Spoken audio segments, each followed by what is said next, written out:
viewers, welcome back to Iha Designs. ഒരു Easter special അല്ലെങ്കിൽ ഒരു Vishu special ready to wear ടോപ്പിന്റെ കളക്ഷൻ ആണ് കാണിക്കുന്നത്. Designer A line top collection. ഇത് കണ്ടോ, ഇതുപോലെ ഒരു സ്പെഷ്യൽ ഓർഗൻസ ലേസ് ബോർഡേഴ്സ്, അതിനകത്ത് യെല്ലോ കളറിൽ ത്രെഡ് വരുന്ന ഫ്ലോറൽ എംബ്രോയിഡറി, സ്ലീവിൽ ഇതുപോലെ വരിക, നെക്കിൽ ഇതുപോലെ തന്നെ ഒരു എന്താ പറയുക ഫ്ലോറൽ എംബ്രോയിഡറി വെച്ചിട്ടുണ്ട്. ഈ ഒരു ഫ്ലോറൽ വർക്ക് വന്നതിന്റെ താഴെയായിട്ട് ഗ്യാദേഴ്സ് കൊടുത്തിട്ടുണ്ട്. വിഷു എന്ന് പറയുമ്പോൾ colour of white and yellow ആണ്. സോ ഒരു വിഷു സീരീസ് ആയിട്ടാണ് of white with yellow combination നമ്മൾ ലോഞ്ച് ചെയ്യുന്നത്. പ്രൈസ് വരുന്നത് 1500. 1 വീക്കിന് ശേഷം ആക്ച്വലി റെഡി ഫോർ ഡെസ്പാച്ച് കേട്ടോ. കാരണം ഇതൊരു വിഷു ഈസ്റ്റർ എന്ന് പറയുമ്പോൾ പിന്നെ അധികം ടൈം ഇല്ല, അതുകൊണ്ട് തന്നെ റെഡി ഫോർ ഡെസ്പാച്ച് ആണ്. ഒരാഴ്ചയ്ക്ക് ശേഷമായിരിക്കും ഡെസ്പാച്ചിങ് പക്ഷേ തുടങ്ങുന്നത്. എപ്പോഴും എക്സ്പെക്ട് ചെയ്യുന്ന യൂഷ്വൽ സ്പീഡ് എക്സ്പെക്ട് ചെയ്തും 7 ദിവസത്തിനകമേ ഇത് കിട്ടത്തുള്ളൂ.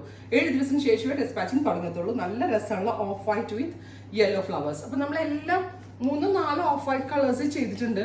ഇപ്പം ഞാൻ ആദ്യം ഇട്ടിരിക്കുന്നതിൽ യെല്ലോ ഫ്ലവർ ആണെങ്കിൽ second one is lavender colour flower. ഇത് ചർച്ച് വെയർ ആയിട്ട് ചർച്ചിലൊക്കെ ഇടാൻ വേണമെങ്കിൽ നല്ലൊരു ഓപ്ഷനാണ്. ഓഫ് വൈറ്റ് ആണ്, ഫ്രോക്ക് പാറ്റേണിലാണ് കൊടുത്തിരിക്കുന്നത്. ഭയങ്കര സ്റ്റൈലിഷ് ആണ്, സിമ്പിൾ ആണ്, ബെസ്റ്റ് റേഞ്ച് ആണ്. ഉണ്ടോ, lavender tone of white with lavender കളറിൽ വന്നിരിക്കുന്ന ഫ്ലവേഴ്സ് ആണ് ലേസിൽ കൊടുത്തിരിക്കുന്നത്. നല്ല രസമുള്ള ലാവൻഡർ.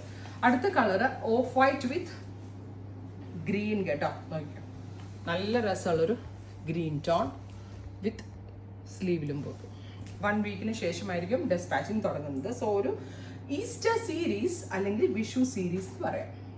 അടുത്ത colour off white with powder blue, beautiful ആയിട്ടുള്ള powder blue tone. Designer concept ആണ് ഈ ഹെഡ് ഇൻ ഹൗസിൽ നിന്നുള്ളത്. സിമ്പിൾ ആണ് ബട്ട് എലഗന്റ് ആണ്. നല്ല രസമുണ്ട് കേട്ടോ കാണാൻ. റെഡി ഫോർ ഡെസ്പാച്ച് ആണ്. 1 വീക്കിന് ശേഷമായിരിക്കും ഡെസ്പാച്ചിങ് തുടങ്ങുന്നത്. ട്രൈ ചെയ്ത് നോക്കുക.